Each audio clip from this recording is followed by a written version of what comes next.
हम बात करेंगे गीता के बारे में। गीता में कुल कितने अध्याय थे और उन अध्याय में क्या था। गीता में कुल टोटल 18 अध्याय थे। तो उसमें पहला अध्याय यो है कुरुक्षेत्र के युद्ध स्थल में सैन्य निरीक्षण।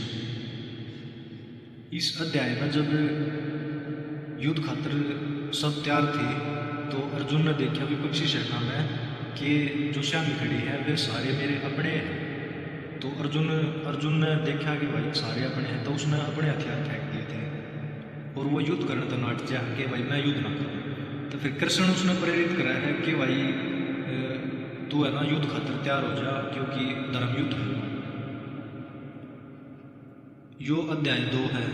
अध्याय 2 में है गीता का सार, जिसमें अर्जुन शिष्य रूप में कृष्ण की शरण ग्रहण कर रहा है।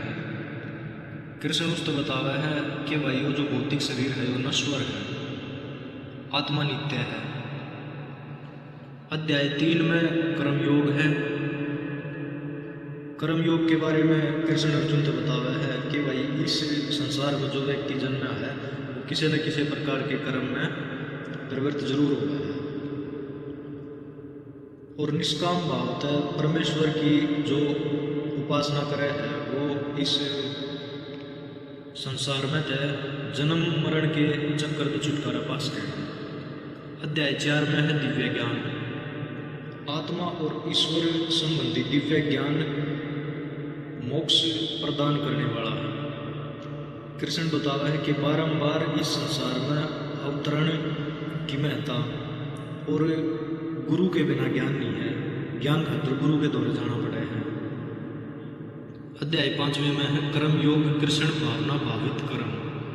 जो ज्ञानी पुरुष हुआ है वो ज्ञान की अग्नि से शुद्ध होकर सारे कर्म कराया करें और अंततः कर्मा के फल का परित्याग करके वो शांति को प्राप्त करा है। जब उसमें आध्यात्मिक दृष्टि का आनंद हो जा है फिर वो संपूर्ण आनंद न प्राप्त करे। अध्याय 6 में है ध्यान योग। इस अध्याय में अष्टांग योग तथा इंद्रियों को नियंत्रित करता है और अपने ध्यान में परमात्मा पर केंद्रित करके वो एक प्रकार से समाधि में घुस गए। अध्याय 7 में है भगवत ज्ञान। भगवान कृष्ण समस्त कारणों के कारण परम सत्य है, मतलब हर चीज का कारण कृष्ण है, मतलब वो परम सत्य है। जो महात्मा गण हुआ है वे भक्ति पूर्वक उनकी शरण ग्रहण करते हैं, किंतु जो अपवित्र आदमी हुआ है वे पूजा पाठ की ओर न जाकर वे और विषयों की तरफ अपने मन न मुड़ा कर लालच तृष्णा। अध्याय 8 में है भगवत प्राप्ति। भक्ति पूर्वक जो भगवान कृष्ण का आजीवन स्मरण करता है वो विशेषतः मृत्यु के समय ऐसा करने से मनुष्य परम धाम को प्राप्त करता है। अध्याय 9 परम गुह है ज्ञान, मतलब जो गहरे से गहरा ज्ञान है कृष्ण अर्जुन तो वो बतावा है। अध्याय 9 में भगवान कृष्ण एक परमेश्वर है और पूज्य भी है। भक्ति का एक ऐसा माध्यम है जो शाश्वत संबंध बनावे है। शुद्ध भक्ति को जागृत करके मनुष्य कृष्ण के धाम को वापस जा सकता है। अध्याय 10 में श्री भगवान का ऐश्वर्य, बल हो, सौंदर्य हो, ऐश्वर्य या फिर उत्कृष्टता, ये जो सारी घटना है वे चाहे इस लोक में हो या फिर आध्यात्मिक जगत में हो, जो कृष्ण की दैवी शक्ति और ऐश्वर्य की आंशिक अभिव्यक्तियां है। सारे कारणों का कारण कृष्ण है जो सारे जीवन पूज्य है। अध्याय 11 विराट रूप। इस अध्याय में भगवान कृष्ण अर्जुन को दिव्य दृष्टि प्रदान करे हैं और अपना असीम रूप प्रकट करे है कृष्ण अर्जुन के आगे। तो इस प्रकार वो अपनी दिव्यता स्थापित करे है कृष्ण। फिर कृष्ण बतावे है सर्व आकर्षक मानव रूप ही ईश्वर का आदि रूप है। जो मनुष्य है वे शुद्ध भक्ति के द्वारा ही इस रूप का दर्शन कर सके है।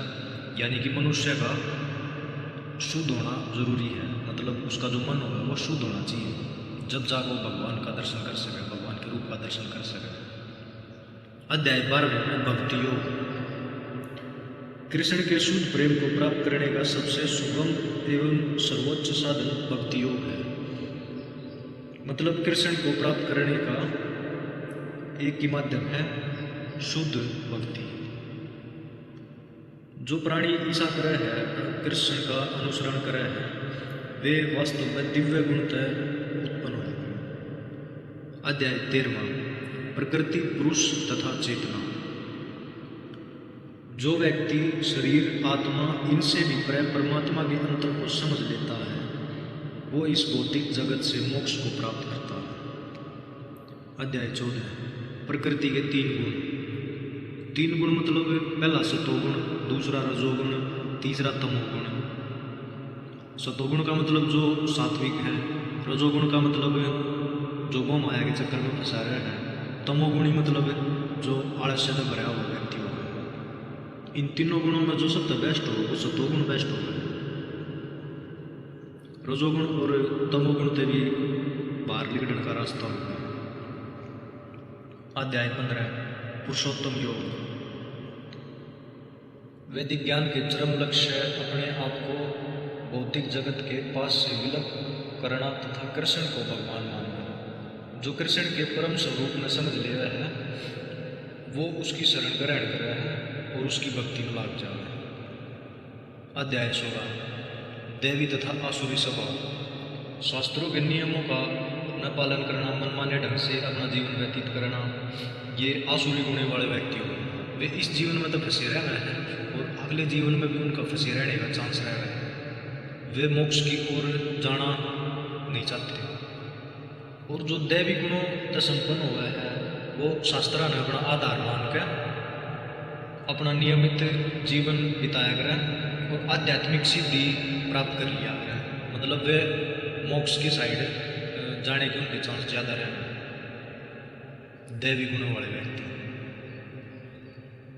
अध्याय 17 श्रद्धा के विभाग। रजोगुण और तमोगुण में श्रद्धापूर्वक किए गए कर्मों से अस्थायी फल प्राप्त होते हैं। मतलब कि इनका जो फल हुआ है वो स्थिर हो होता है। शास्त्र सम्मत विधि से सतोगुण में जो रह गए कर्म कराया करें, वे हृदय को शुद्ध कराया करें, भगवान के प्रति उनकी शुद्ध श्रद्धा हुआ है और शुद्ध भक्ति न उत्पन्न कराया करें। अध्याय 18 उपसंहार संन्यास की सिद्धि। यो आखिरी अध्याय है। इसमें सिद्धि के बारे में बताओ, संन्यास के बारे में बताओ। कृष्ण जो कृष्ण के स्वरूप में समझ जाए, वे ब्रह्म की अनुभूति कराया करें और वे भगवत गीता की महिमा हुआ है, उसका जो चरम हुआ है उसने वे समझ जाए और उसके निष्कर्ष पर पहुंच जाएगा। इसका निष्कर्ष यो है, धर्म का जो सर्वोच्च मार्ग हुआ है वो भगवान कृष्ण की परम शरणागति तक जाने के चांस होते हैं उसके, जो पूरा प्रकाश प्रदान कराया गया, जो संन्यास की सिद्धि का ज्ञान ले लिया गया।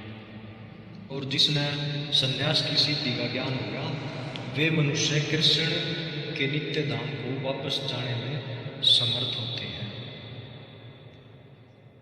तो गीता का निष्कर्ष यही है, जो इसने पूरी पढ़ ले है, इसका पूरा ज्ञान प्राप्त कर ले है, उसका जीवन थोड़ा सरल हो जाएगा। उसके बाद जीवन में क्या करना है, क्या ना करना चाहिए, थोड़ी समझ आ जाएगी उसने। जो बार बार जीवन मरण का चक्कर है, वो इस चक्कर का छुटकारा पास करेगा।